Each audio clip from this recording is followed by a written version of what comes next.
Now we'll take a look at the Data Manager. You will find it in the Home tab of the ribbon in the Project panel. The Data Manager is a separate window which you can dock or place wherever you like. It's convenient to dock it at the bottom of the screen just above the command line. However, for this video, with its limited screen area, we're going to keep the Data Manager window floating.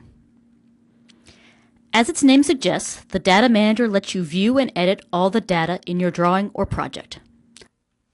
In this chapter, I will show you how you can select different views of your data, manipulate the columns and cells as you would a spreadsheet, and export the data to Excel, make some changes, and import it back into Data Manager.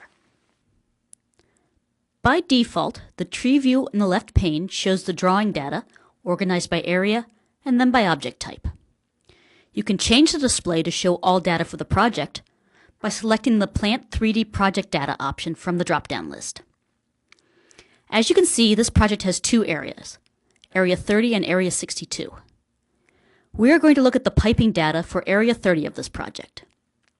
The data is grouped by object type. For piping components, the objects are organized by line number. By clicking a line number in the tree, you can see the details about the fittings that comprise that line number in the data view on the right. We can easily find and click on another line number in a different area. Here we will click on line number 202 in Area 62 to see the components in that line. The data view is like an Excel spreadsheet. You can resize columns, rearrange them, sort them, filter them, and so on. You can modify data here in the Data Manager. Of course, you could also change it in the AutoCAD Properties palette. Which tool you use depends on how many changes you want to make. The Properties palette is better for changing data for a few components, where the Data Manager is better if you want to view and edit for many components. Say we want to update the material code for a few components. First, we'll find the material code column and widen it.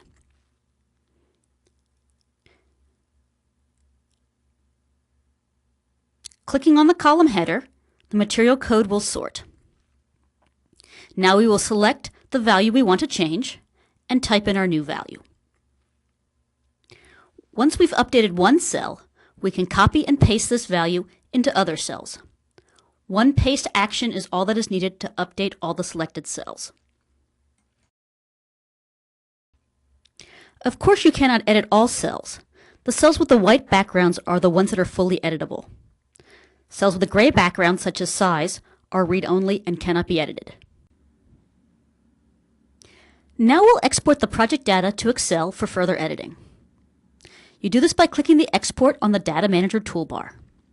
This will allow us to save our file on our machine, in this case the desktop, and then open it in Excel for further editing. The worksheet we get in Excel is identical to the one we had in Data Manager.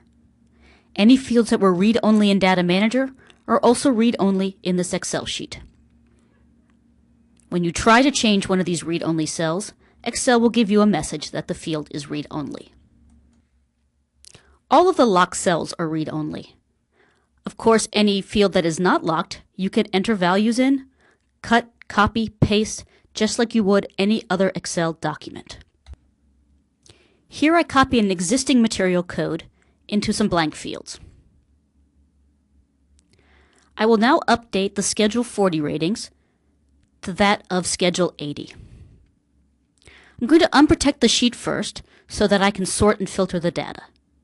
You must be careful when you unprotect sheets that you do not change any values that are not updatable. Using standard Excel functionality, I sort the schedule so that the rows that have schedule value of 40 are at the top. Now I will change the value of 40 to 80 for the first row and copy this value across the remaining rows. Now that I'm done my updates, I will close and save Excel and return to AutoCAD Plant 3D. I will select the Import button from my Data Manager toolbar to import the values I changed in Excel back into the plant project.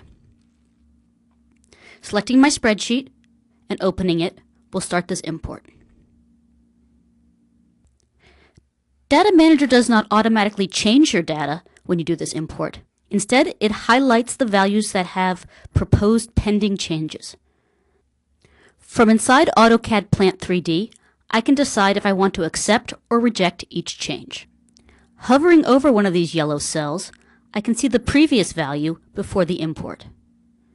If I want to change the value to this new proposed value, I click on the cell and pick Accept. If I want to accept all the proposed changes, I use the Accept All button.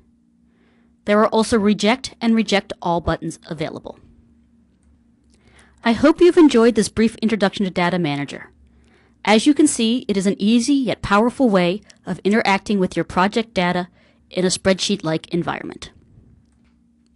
There are a number of ways you can customize the data viewed in Data Manager. These will be covered in a later video.